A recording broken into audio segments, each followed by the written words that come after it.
The time machine sat in a quiet corner of a small, empty room. It was not shiny or loud. It looked more like an old cupboard with tiny brass dials on the front. The surface was smooth and cool to touch, and the numbers on the dials were small and lightly scratched, as if written with a needle. Each dial moved slowly, clicking gently when turned. The man stood in front of it, calm and relaxed. He was not in a hurry. He placed his hand on the largest dial, the one that controlled the year. He turned it forward, 1 year at a time, as soft clicks echoed in the room. 1921, 1922, 1923.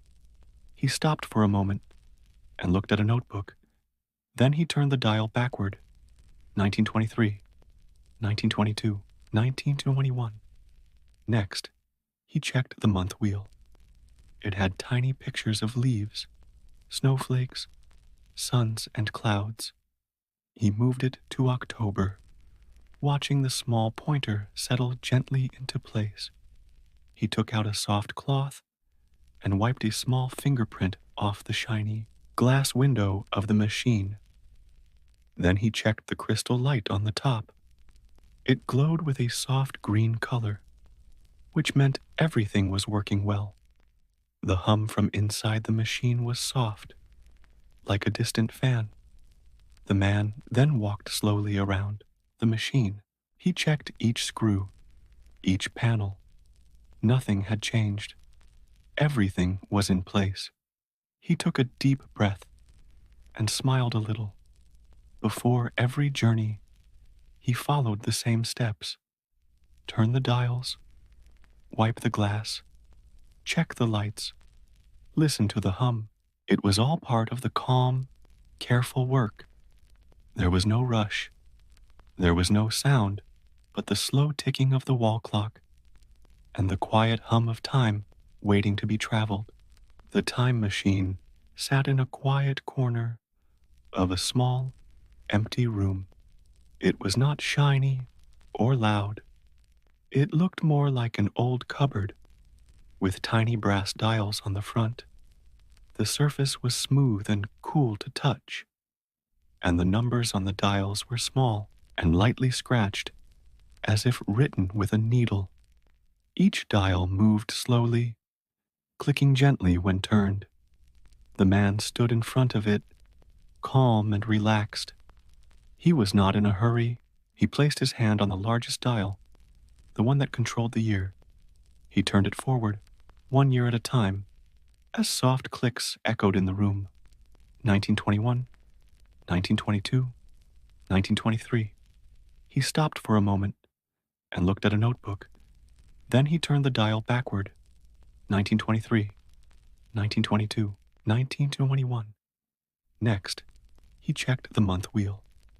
It had tiny pictures of leaves, snowflakes, suns, and clouds.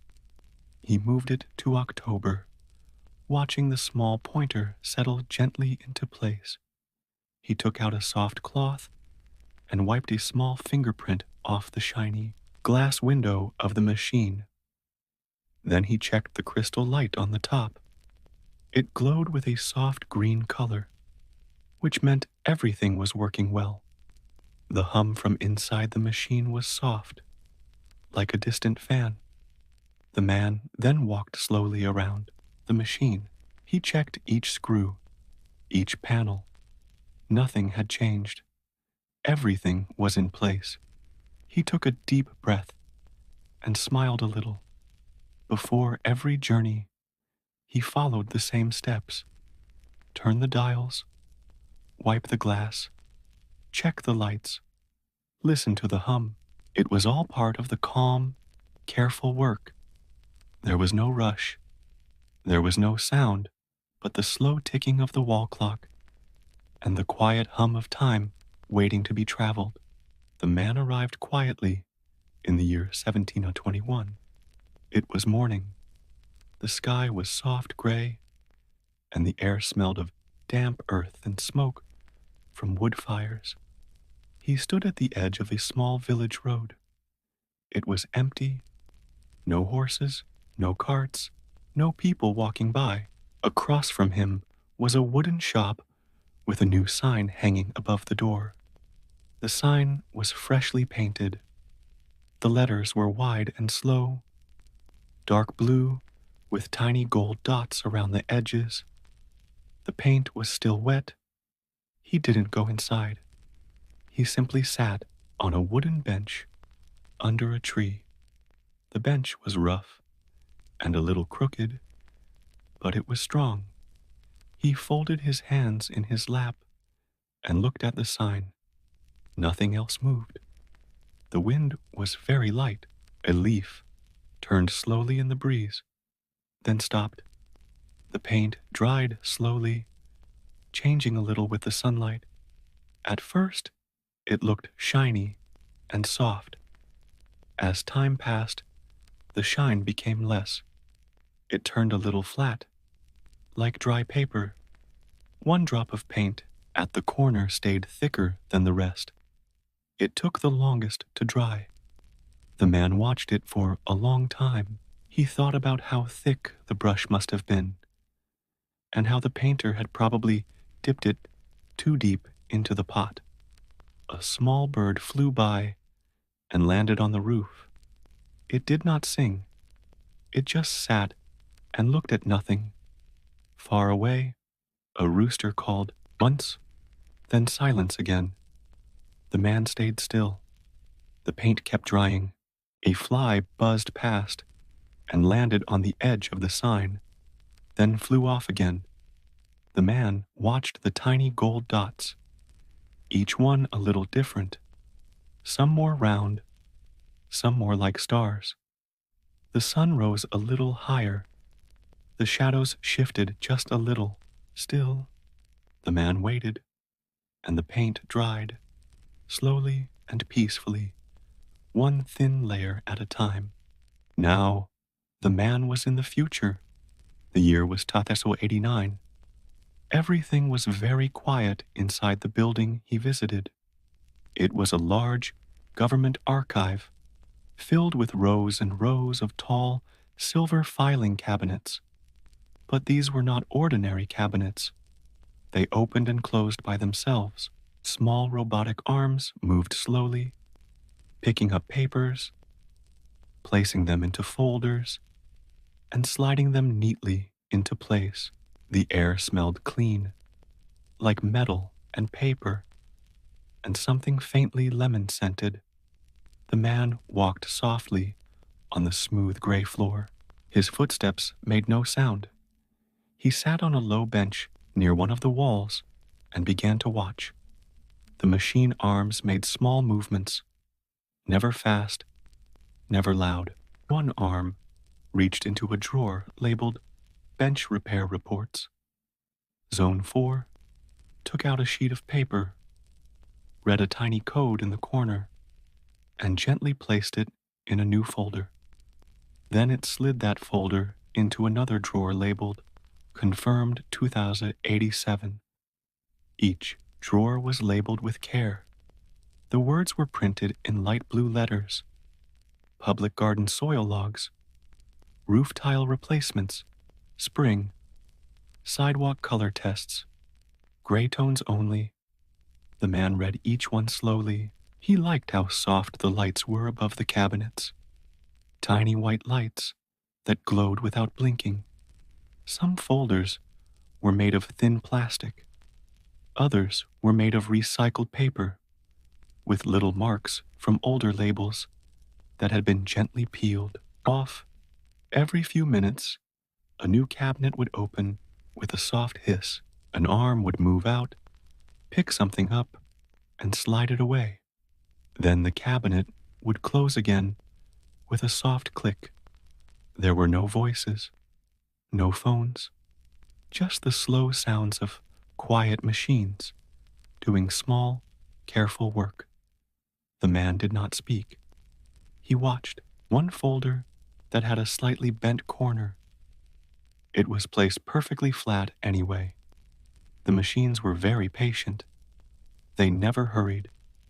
The room stayed still and peaceful. A light blinked once above a shelf, then stopped.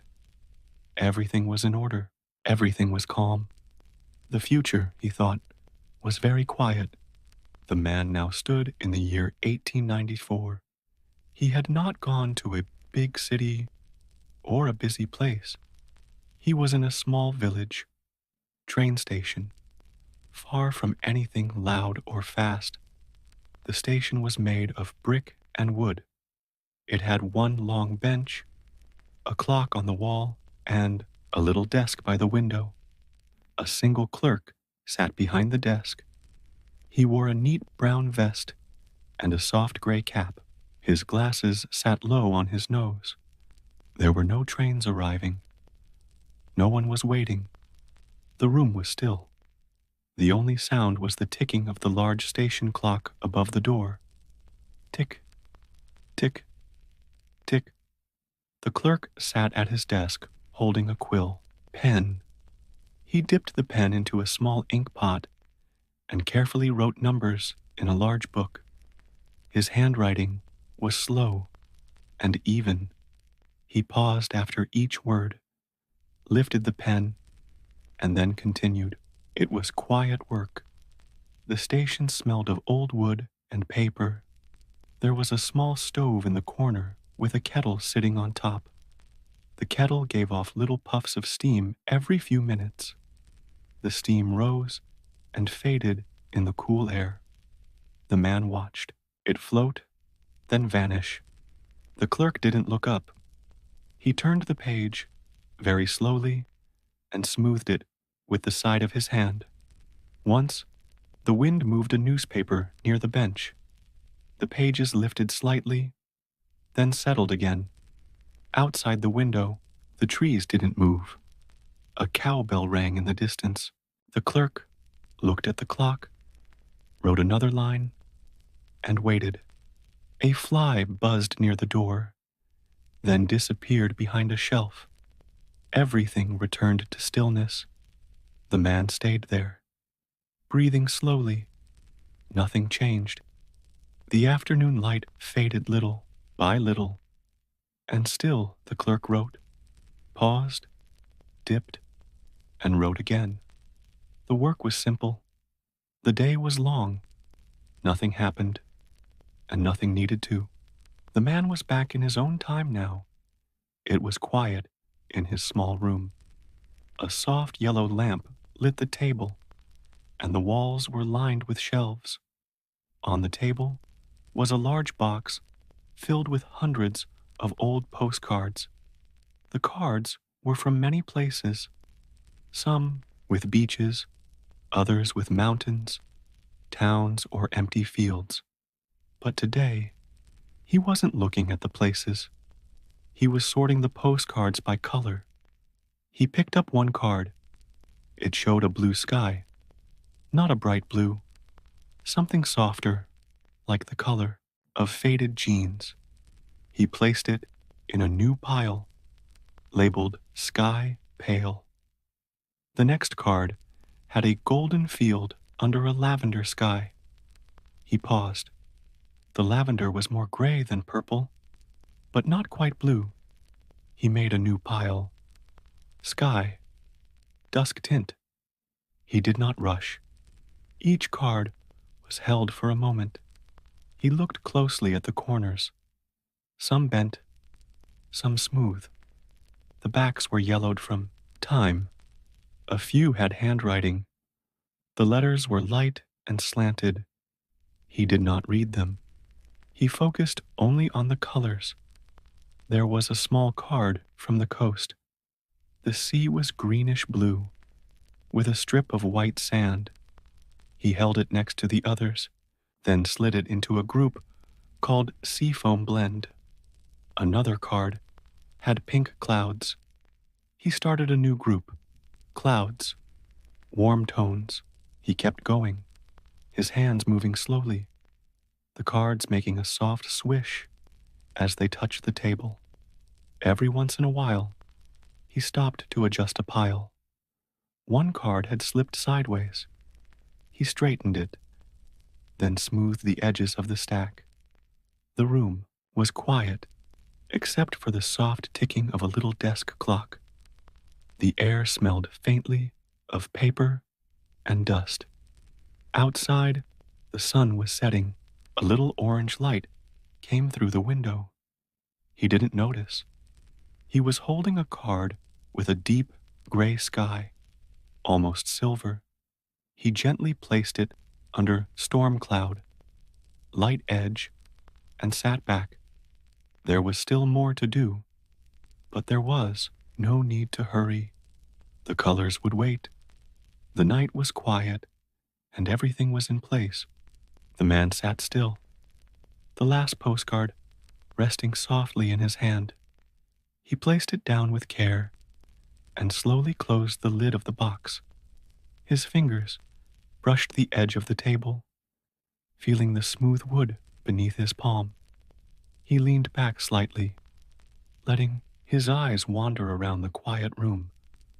Nothing moved. The lamp gave off a steady, warm glow. The clock on the wall ticked softly. Tick, tick, tick. In the corner, the time machine sat quietly. Its lights were dim now, the humming sound low and steady, like the sound of a distant fan or a faraway river. The man looked at it once more, not to use it, just to see it, as one might glance at a favorite old chair. It was peaceful. It had done its job, and now it rested. He closed his eyes for a moment. The hum of the machine blended with the clock's ticking. Nothing needed to be done. There was no travel left for today. No decisions. No thoughts about the past or future. Just this moment, quiet and small. His breathing slowed. The room held its stillness like a soft blanket. One last sound, a single, gentle creak as the bench adjusted beneath him. Then, silence again. The man let out a quiet sigh and sat with the hum, the tick, and the calm. Time, it seemed, would take care of itself.